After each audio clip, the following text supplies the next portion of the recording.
Segment of Louisiana Sportsman TV, pro angler Greg Hackney has to figure out how to catch bass even when activity has slowed down to nothing. The bass are not presenting themselves, but Hackney has some tricks he can use to slow down and find a few fish.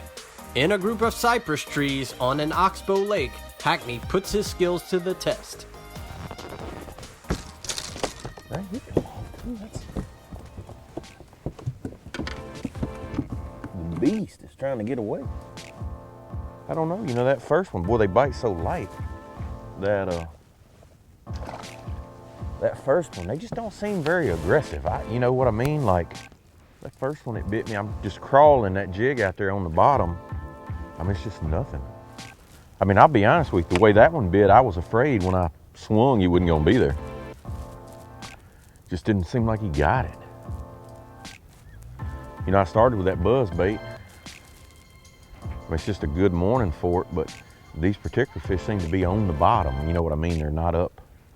Water's still 62. Just seems like the mornings are dead. You know, seems like the activity level is better a little later in the day right now for some reason.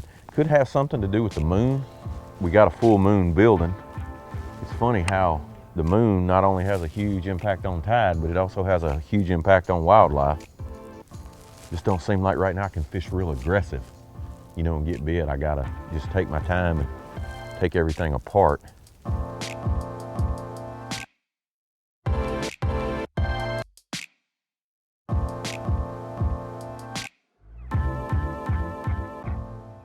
I got a hack attack jig on there. That's Alabama crawl, and I got a double header rage crawl. I always like a little extra. You know, when I'm using straight green pumpkin, I like a touch of chartreuse, and I just like a little bit of extra color. That Alabama crawl has that little bit of orange on there. Those outside trees there are, you know, about 6 foot right on the outside edge of these trees. And, you know, it goes all the way in and gets a lot shallower. So far, both bites I've had have been in 3 foot, you know, so that's kind of a pattern right now. I'm trying to keep the boat in that, you know, that 2.5 to 3.5 foot range, because that seems to be the deal. Now, again, because I haven't had a lot of bites, I'm not totally locked into that yet. I keep experimenting. When I like see an area, big log here out and was in a little deeper trees, I'm still, I want to be for sure. You know, I get a couple more bites in that 3 foot range, I'm gonna stick with it until I can't get bit anymore before I change. I got, you know, I'm not using a flipping stick right now. I'm using my 7.3 special jig rod. And just because I like it better than that long rod when I'm trying to fish that jig slow.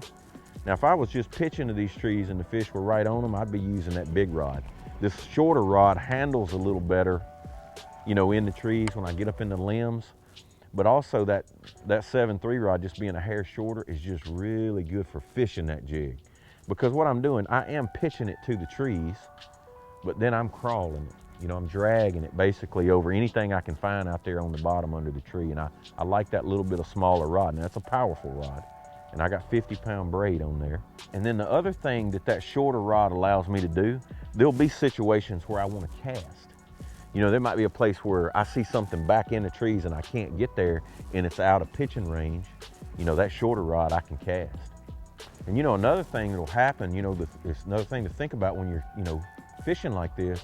You get a bite in an area, maybe during a time when they're not real active, you can come back to that same area. It's the reason I dropped that waypoint and catch 2 or 3 when they do go to bite.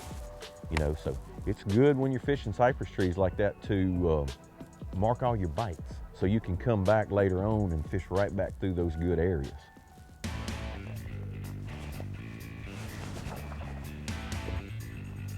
I was way off the tree when that one got it. I mean, like now I'm like, maybe I should have fished just a little bit farther out. You know what I mean? Like I had done fished way out. Either that or they're following it, you know, because they're not very aggressive. I felt like this morning they should be up suspended. You know, it's dark cloudy, but they're sitting right on the bottom. Now, the reason I'm throwing a jig, say over a piece of plastic right now, even though the water's, you know, clear, that jig, you just have a tendency to fish a little slower. It's a little bulkier. And I'm looking at the water temperature. You know, the water temperature this morning is in the 60s. I can get those fish to bite a jig, you know, that time of the year. And it gives me an opportunity, you know, to catch a better fish. You know, again, more times than not, plastics get more bites, but there are certain times of the year when the jig it's more efficient and it just catches a bigger average fish, and the fall of the year is that time. You know, basically what I'm doing, I'm pitching to these stumps. You know, I'm trying to make you see how slick it is, how dead calm, and I'm pitching to these stumps and then crawling that jig, but what I'm trying to do is make longer pitches than normal because the water's so clear. And like right now, I'm on the side of that stump. You know, I just crawled it up over it. And then some of those fish don't seem to be right on the tree.